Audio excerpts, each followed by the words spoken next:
I don't know.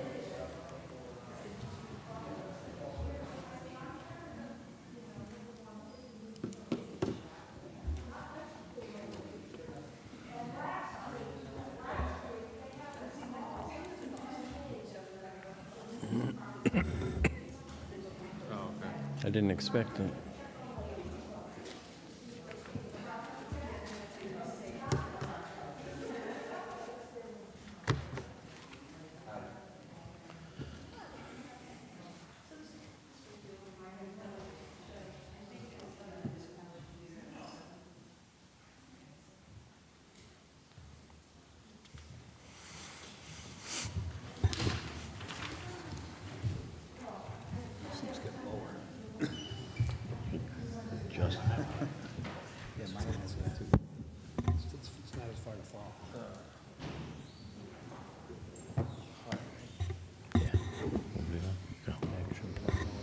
I'd like to call this public hearing to order. Roll call, please. Here. Present. Here. Present. Here. The purpose of said public hearing is to hear testimony and discuss the following. Filed to Council Number 62, 2023. Authorizing the mayor and other appropriate officials of the City of Scranton to take all necessary actions to implement the HUD 2023 Annual Action Plan for Community Planning and Development Programs to be funded under the Community Development Block Grant CDBG program, Home Investment Partnership Home Program, and Emergency Solutions Grants ESG program for the period beginning January 1st, 2023.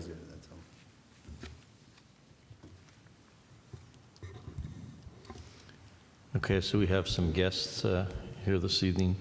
Eileen Cipriani is the our BA, obviously, and Adrienne Vicari, attorney Adrienne Vicari. Oh, okay, I'm sorry, with HR, I'm sorry. And Eileen Stinnett. Okay, so, sorry. So Lee's the attorney, Adrienne's the engineer. So I would ask, you're going to give a presentation this evening.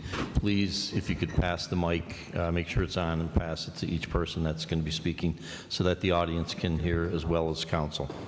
Thank you. One moment, please. Mr. King, we did not finish the public hearing. Excuse me? We did not finish the public hearing, the reading. Oh, okay, I'm sorry. If we could just interject and go back. All right, thank you. I'm a little premature with that. So in terms of the public hearing, we have a sign-in sheet here, and Joan Hodawanitz is our first speaker. Oh, Joan, did you think this was for the actual council meeting? Okay, I'm sorry. And Faye, is it the same thing?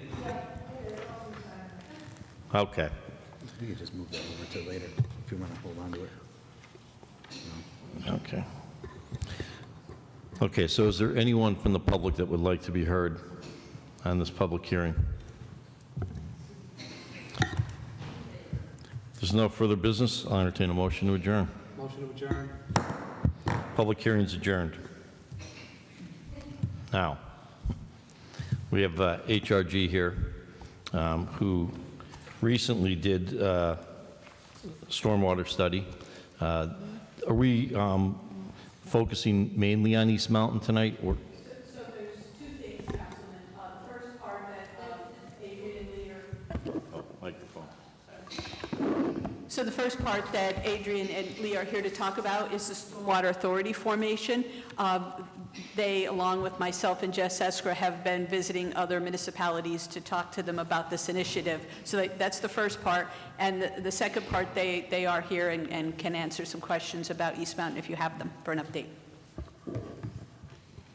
Okay, so Adrienne, are you going to begin, or? Okay, thank you. I will. I'll begin. I'll go down through and provide an update on the Regional Stormwater Authority formation. I'm going to turn it over to Lee then to talk about a memorandum of understanding. relative to that authority formation, and then when he's done, then I can provide an update on the East Mountain project as well. Thank you. Sure. So relative to the authority implementation, I did provide a handout that has a bullet point update on it. I'm just going to talk through that and then answer any questions that you may have. The last time that we were in front of you to talk about this opportunity was in October 2022.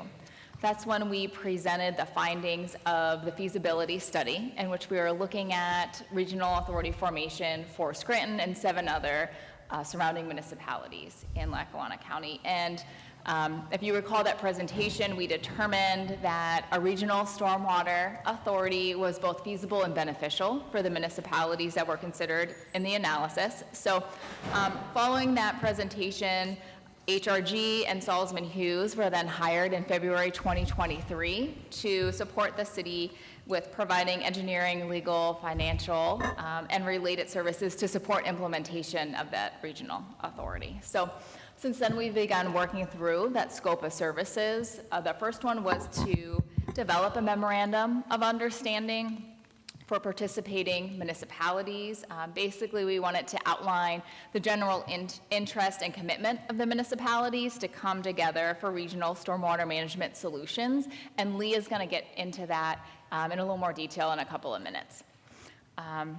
Following the completion of that memorandum, now we're facilitating meetings with these municipalities to explain to them the need, the benefit, and the process for implementing a regional authority. So while we were going through the feasibility study, we were meeting with representatives from those municipalities. In most cases, that was the municipal managers, but we hadn't actually gotten in front of the elected officials to inform them of this opportunity. So that's what we're currently doing now.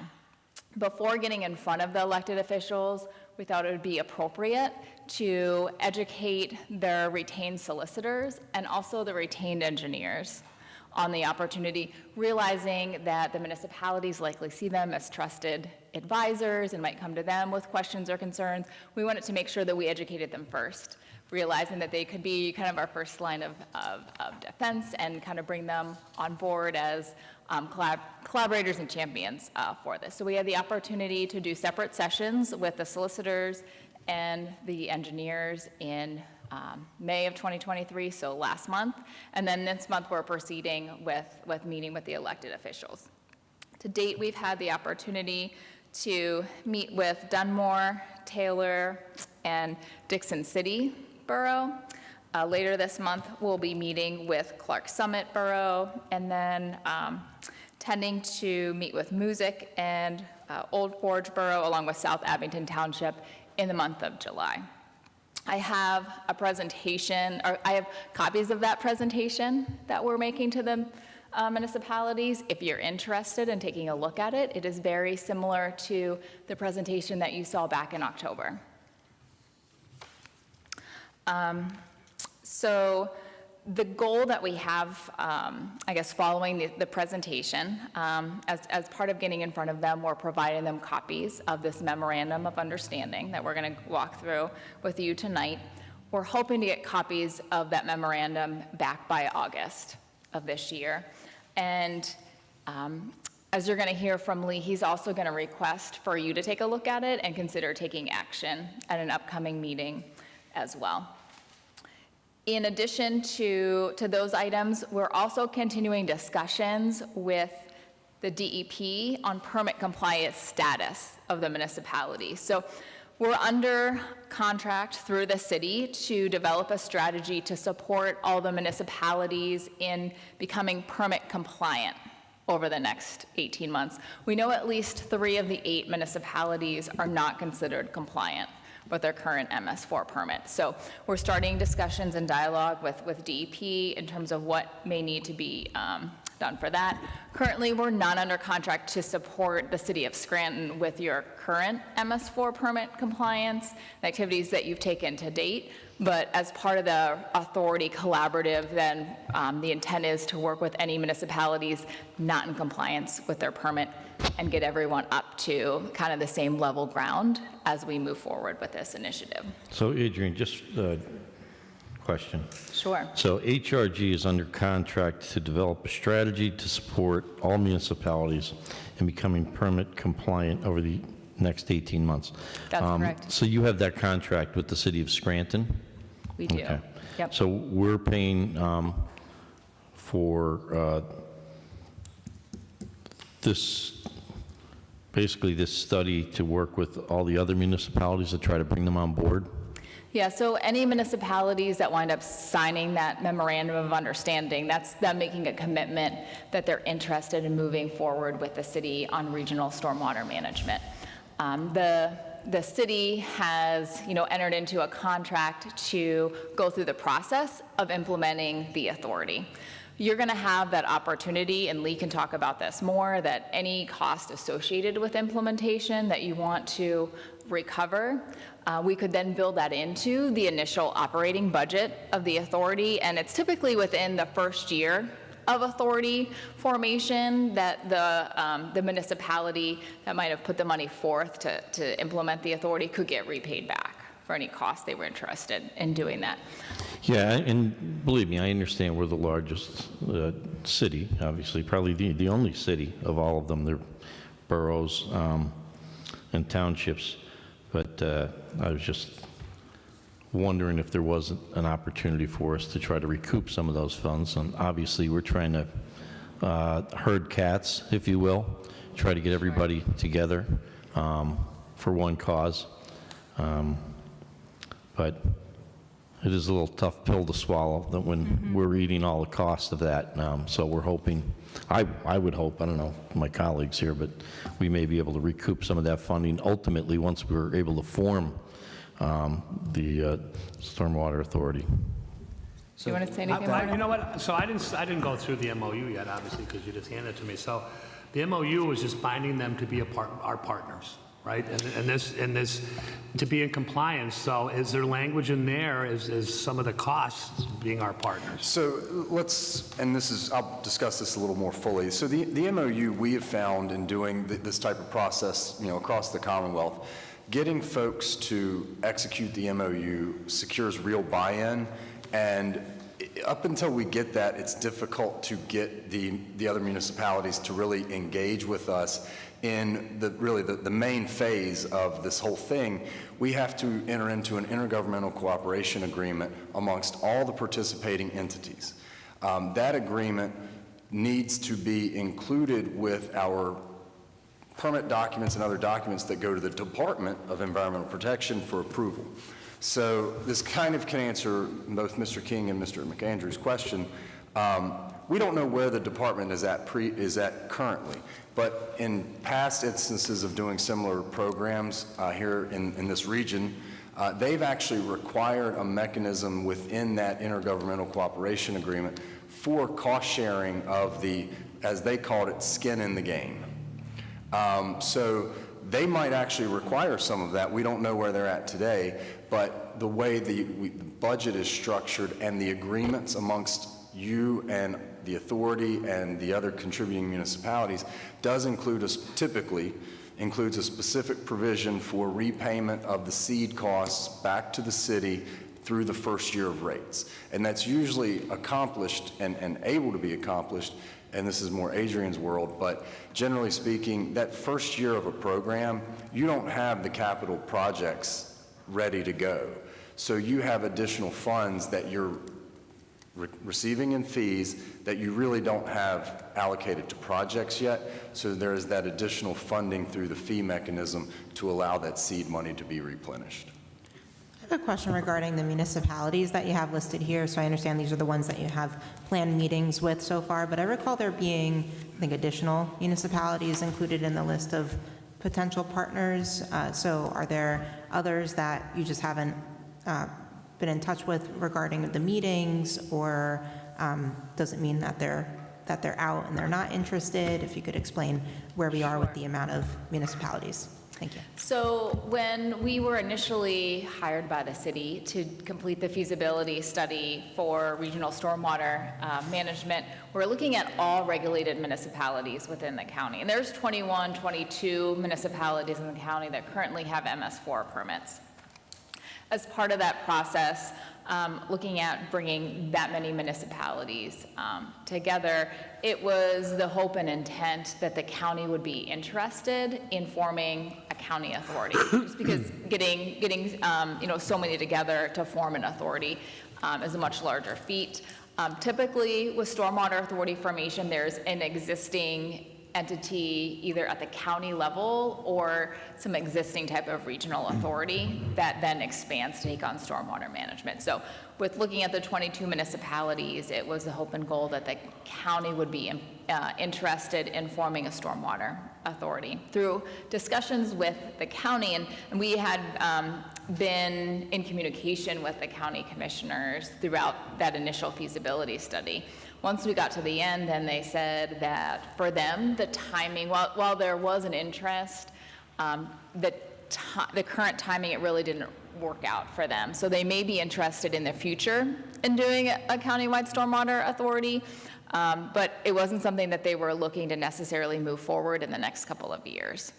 At that time, current city staff felt that the city needed, and outlying municipalities needed a solution, sooner than that, based upon the intent of DEP to come out with future, regulations that would be that would benefit from a regional collaboration. So that's when our contract got amended for us to look at doing a feasibility study for a smaller group of 8 municipalities that were kind of identified, I think, by city staff based upon, discussions with the surrounding municipalities on being interested in moving forward.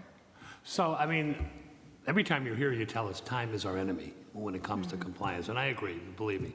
So what you're saying is it wasn't their time, or they didn't think it was their time, but can they hop on with an MOU eventually or join the process when it's underway if they make that decision? Outlying cities or boroughs that were given the opportunity but didn't take advantage of it. You want to talk to it? Sure. You guys are doing a really, really nice job of getting through some of the important ICA terms that we usually negotiate. But one of the ones that's really important to the agreement is a subsequent participation provision. So we provide for subsequent participation of later joining municipalities. It's usually a little nebulous in terms of what dollar figure that might be, but we do assign a process whereby subsequent municipalities can join on. And generally the way the program is structured sort of on the back end, each municipality sort of generally establishes what kind of program they want and what kind of support they would like from the city. So it's easy to add subsequent participants down the road to the overarching program. Yeah, I hope that percentage or whatever it is, obviously the initial groups are going to be doing all the heavy lifting, whereas it'd be easy to just jump on after everybody else sets up the authority. But I hope that that's accounted for. It certainly can be, and a lot of it, we're a little uncertain. DEP sometimes changes their mind. We don't know where they're at with how much skin they like to see in the game at the moment. Previously, $3,000 per municipality did it, but that was 30-some municipalities. That's going to be a conversation we have with the department, which we're starting to engage with to see where they're at on that scale right now. But you're exactly correct that if folks are coming in at the back end, that's a big advantage to them and to the detriment of all the initial contributors, and we need to account for that. Going back to the county, when was it that we got the answer from the county that it wasn't their time? If I recall correctly, I want to say it was initially 24 to 18 months ago, and then a conversation was re-had in fall 2022, and that their decision was reiterated to former city staff at that time. And when was the HRG contract amended? The HRG contract was amended, I want to say, late 2021, after the first time that the county said they weren't interested in moving forward. Our contract was amended after that to complete an additional feasibility study, and conversations were had with the county both before it got amended and then verified again after we completed the feasibility study and presented it this fall, just to make sure that they definitely weren't interested before we went forward, before the city went forward in the contract to implement the authority on their own. Now, you spoke with Dunmore last week, Taylor last week, and Dixon City last week. Has anyone agreed to the MOU as of yet, or they haven't had time? So the MOU was first presented at those meetings. In follow-up to that, Lee has requested communication with the retained solicitors, and I think Lee is still waiting for their response. And with Dunmore, I was at that meeting.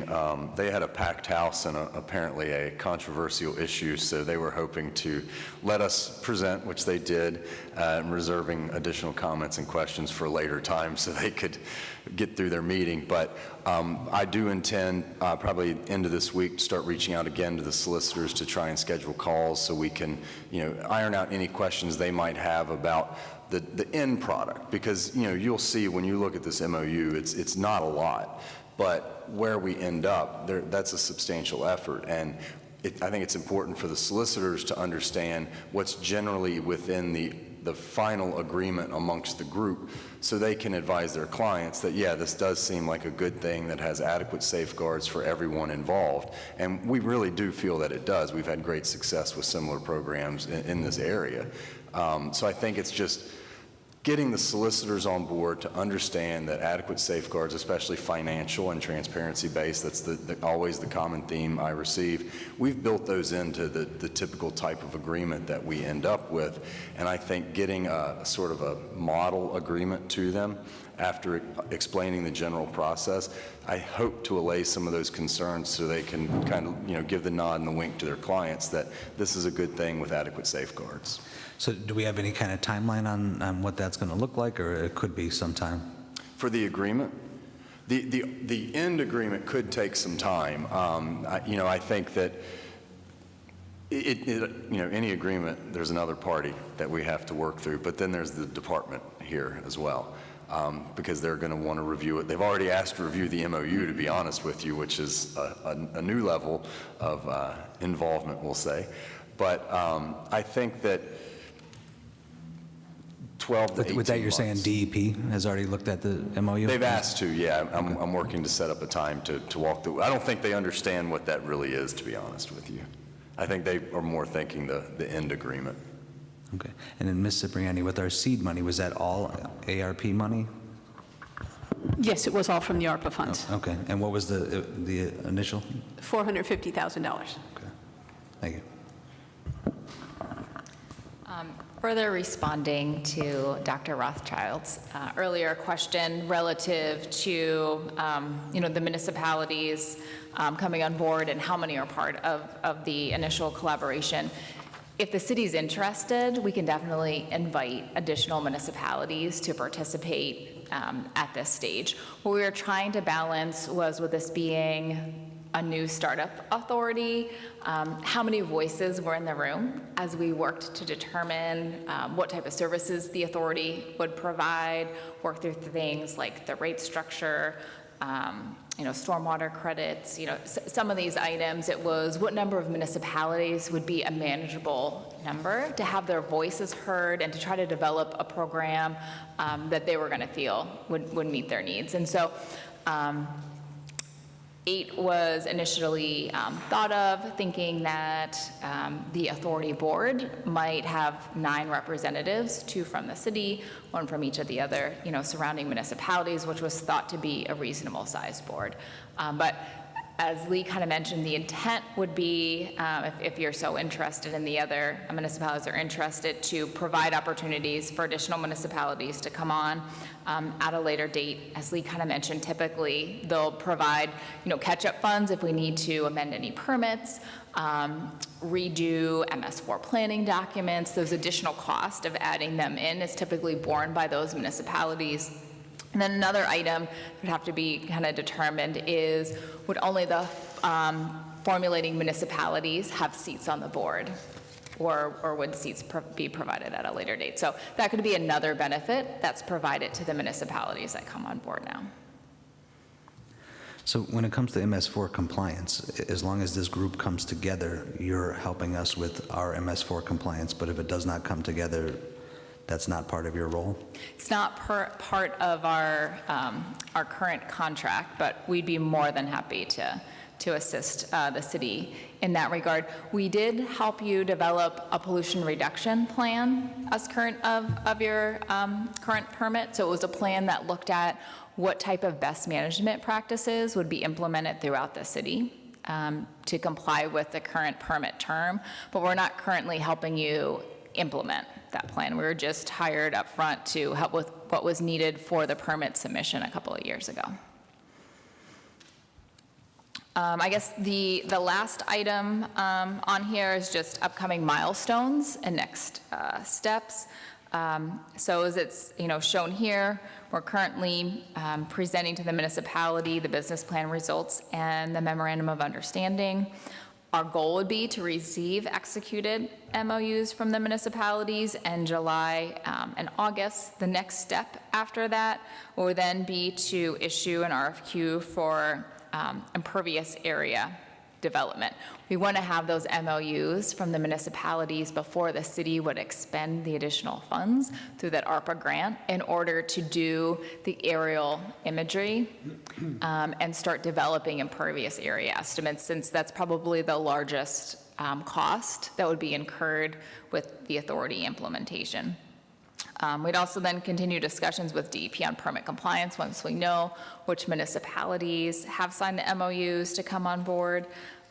We would, commence work group meetings with city staff and members of those municipalities, and as Lee mentioned before, start working to draft that intergovernmental cooperation agreement, which would be that first step to complete before working with the municipalities to adopt articles of incorporation for authority implementation. Are there any questions on those next steps? I had a question on just what was noted here prior to next steps. So the bullet where you have that HRG is unsure of how the outcome of the city's recent DEP and EPA audits may impact regional collaboration. What would be some examples of how that could impact? Sure. So it was just recent in the last week that DEP and EPA have met with the city to complete that audit. It's unsure if there'll be any audit findings that may or may not come out of that. That might be something that we'll need to kind of focus on making sure that the city is in compliance as we bring the other municipalities on board. Okay, so if there are things that are just suggested for correction or, that we're told by, say, the DEP, then you'll just tell us what we need to do then, and we make those corrections. Yeah, exactly. Also, with that being said, have those audits been completed, or they're in the process of being completed? So the EPA did their inspection last week, so we'll receive that report within a month. And DEP is scheduled to come back later this month to do their inspection.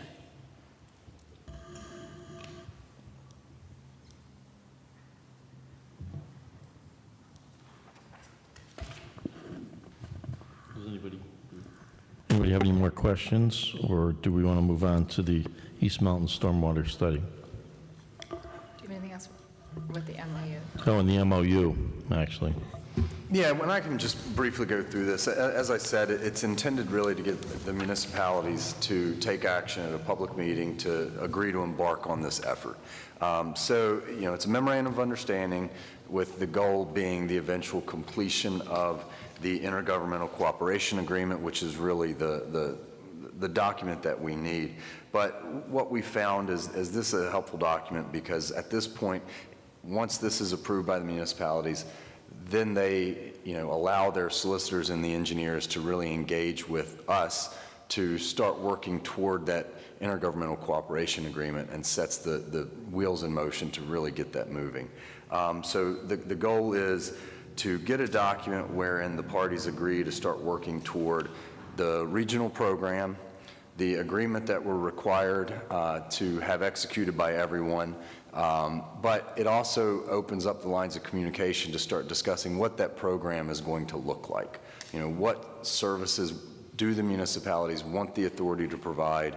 They've provided survey responses to date, but this really gives an opportunity to sit down and start learning about what the municipalities, what services they want, what levels of service they want, because that will help us to develop the fee that each municipality, if we go that route, it'll allow us to start developing and understanding whether we're going to need to have rate districts or if everyone's services are similar enough that one rate will cover everyone. But this really allows the consultants, the solicitors, to start engaging in that process to allow us to get to that sort of end mark. Because as a consultant myself, and Adrienne will say the same, we're always waiting on authorization from the governing body before we move forward, and this document kind of spurs that in my experience. Are you asking Scranton City Council to approve this memorandum of understanding? Today? No. I would very much like it to be approved, yes, at some point. I think that your vote of confidence in the program will certainly help us as we go and talk to the other communities. Look, Scranton's already in. I think that is a strong, wind at our back, so to speak, to push these other folks to move it along a little bit. I agree with the conversation started here. Not today, this is we've been talking for 2 years, so this should start here also. I agree, just to get everybody on board, and this is our show of confidence for the remainder of the group, so I agree. Doesn't have to be today, though, Billy. No, I wasn't suggesting that. No, I don't. Okay, does anybody have any further questions with reference to the MOU or the Regional Stormwater Authority? If not, do we want to move on to the East Mountain Stormwater Study? Sure. There's a separate handout that you received titled East Mountain Stormwater Study on top. So HRG was retained to evaluate 5 areas within East Mountain community where there were known existing drainage issues. And you can see those 5 areas are listed on our update sheet along with a little bit of information. Just so you know, that's Blucher Avenue, not Blucher. H. Thank you for catching that for us. And then the Snook Street area that had 3 sites that were evaluated as part of that project area. So a stakeholder committee was utilized to help guide the process. We had local residents, representatives from the city, and we had HRG personnel that engaged together as part of the process, looking at those sites and better understanding those needs. A public meeting was also held in November to discuss the drainage issues in the area. We had over 50 residents in attendance, most were residents directly in that East Mountain Stormwater Study area. There was some additional residents of the city that chose to attend. Also, it was opened up for residents and property owners to provide public comment based upon the stormwater issues that were impacting them. To date, 26 public comments were received on the city's website, and those included photos, videos of stormwater issues. A lot of them matched what was occurring in these drainage areas. There were some other stormwater needs that were identified based upon public comments that were received. In addition to the focus areas that are listed here, we also looked at the railroad line on the mountain. There's no culverts coming off of that railroad, and what was happening during large storm events is stormwater is overtopping the railroad grade, and it's basically kind of like a cliff running off onto State Route 81. So that's another area that was further evaluated. That's the 8th area? That would be the 8th 7 area. and that's the 8th area? Okay. Yes, exactly. So we completed preliminary evaluations of the drainage problems for those 8 areas and completed conceptual designs of those projects. The city then requested preliminary designs to be completed by HRG for those 8 proposed projects. Our contract work, as it's noted here, includes preliminary designs for 3 of those, so we've had the opportunity to talk to city staff about a Do you know future which one of the 3, what 3 were the first 3 included in your contract? I believe the way the contract was written initially, it wasn't scoped for any specific projects. It was to look at evaluating the needs, the stormwater drainage needs on East Mountain, and then completing a preliminary design for 3 projects. We just really didn't know until we started it what exactly we were going to find. Coming out of that and being able to get some good information back from the public, being able to get boots on the ground and start evaluating it, we were able to preliminary scope 8 separate projects, and we're currently working on those preliminary designs. Those preliminary designs are intended to be completed within the next 2 months, so by the end of summer, preliminary design should be complete. We've been able to perform preliminary cost estimates for those 8 projects, and we're looking at approximately $1.7 million just for kind of the standard stormwater infrastructure. However, that cost doesn't include things like pavement, grading, curbing, which are other components that help actually perform as part of the stormwater system and channel the water into the infrastructure that you're going to be So including. basically, double or triple that number. Oh, I don't know if we want to double or triple, but the city is looking to spend some of its grant funding on stormwater management, and I think based upon the current cost estimate of the $1.7 million, there's some additional money that I think may have been kind of slotted for stormwater improvements, and being able to do the pavement and grading seemed like it would be an appropriate use of those funds just to make sure that the stormwater infrastructure is operating efficiently. So at what point, I know, like, do we have to wait until this study is absolutely completed and we get the results in 2 months before we could start applying for that additional funding that we talked So we about? don't need to apply for additional funding. We already have the funding on hand to do this, but we do have to wait for 2 months because the way the original RFP was structured, they're only contracted for preliminary design. In order to be in compliance, we have to actually put that out for bid for actual design and engineering through construction. So we'll do that as expediently as possible on the back end. So we should hopefully have engineering services contracted and, over the winter period, have it all designed, so we'll be able to do it in the spring. I just wanted to touch base on the paving. So the way ARPA works, we're not allowed to strictly pave, but we can pave areas that would influence the drainage. So if we had to tilt the road in order to have the drainage regrade it to go to the other side, we can pave there. We could pave where we disturb it, but we just can't pave streets with it.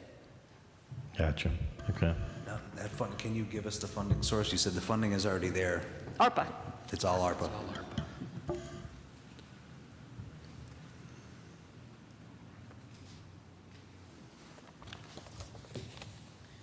I recall from the study, one of the big issues, and you mentioned it earlier, is ultimately water. We all know water runs downhill. Anybody that lives in East Mountain knows that. And one of the big issues that came up as a result of the study was that, and correct me if I'm wrong, that a lot of the existing underground piping, when it got down to near the railroad tracks, the pipe coming down might be over here, but the drainage going underneath 81 is like over here. So is part of this to connect, will part of this be able to connect those issues that are happening with the, like there's existing drainage coming down off that mountain. And I know that there's pipes that run underneath 81. And I remember from the study that there's a disconnect. They're not aligned. They're not connecting, which is why the water's going over the rocks and down onto 81 and what have you. So my understanding is, as part of the design that's currently being completed, they are working on, that disconnect and figuring out, to what extent it can tie into existing PennDOT infrastructure versus, where we need to add existing infrastructure in order to make sure that we're keeping the stormwater off the cartways and not causing any issues. My role is focusing more on the Stormwater Authority implementation and not actually on the East Mountain design. So I can't tell you specifically what the preliminary design has us doing in that area. Eileen, I don't know if you know offhand and want to speak more to it. We will be teeing up another meeting as soon as George White is the engineer who's running that with George, and we'll bring that stakeholder group back together. We're also looking at going back to the Howard Gardner School again and doing a broader citizens meeting so we could present the findings. So we'll be able to share all that. But I could reach out to George in the interim and ask him that question. I appreciate that because I think that that's key.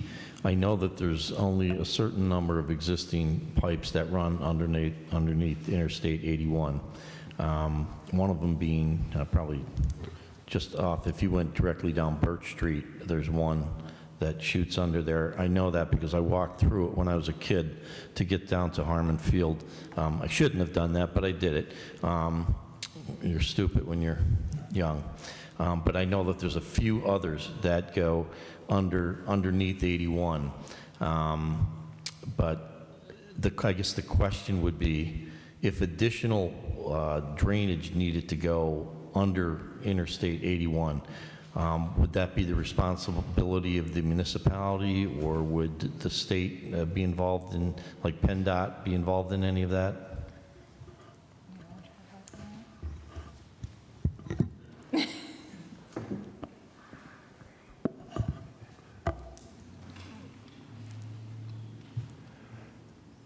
PennDOT has sometimes been difficult to work with in those situations.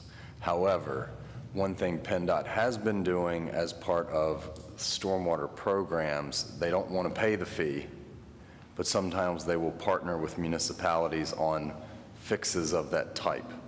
So there are some avenues that we could potentially explore to have that corrected with PennDOT's partnership.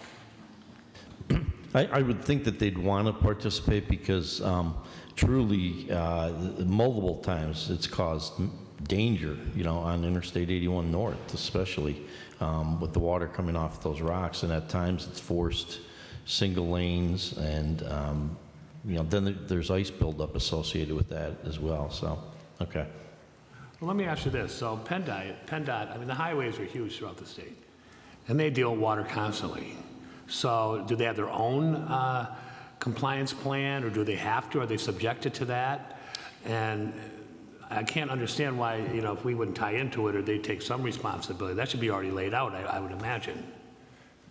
They typically do have MS4 permits associated with some roadways and things like that, which is part of the reason why they don't feel they should have to contribute to the program.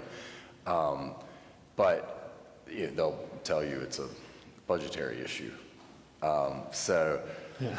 But they have been a little bit more cooperative recently with some of these partnerships. I mean, it's a common goal for both, so I'm sure their arms can be twisted if need be, a little bit. I'll ask for George White to provide an update to Eileen, hopefully tomorrow, end of week at the latest. And she can then provide you with that status update and provide just a little more information as to what the preliminary design is intending in terms of tie-in with any PennDOT infrastructure. Now, is that just a PennDOT permitting issue, or is it more than that? I think it's a permitting issue. It also could be a sizing of their infrastructure, issue. Does it have capacity? I would think until, and I don't know to what degree discussions have been had with PennDOT on this project.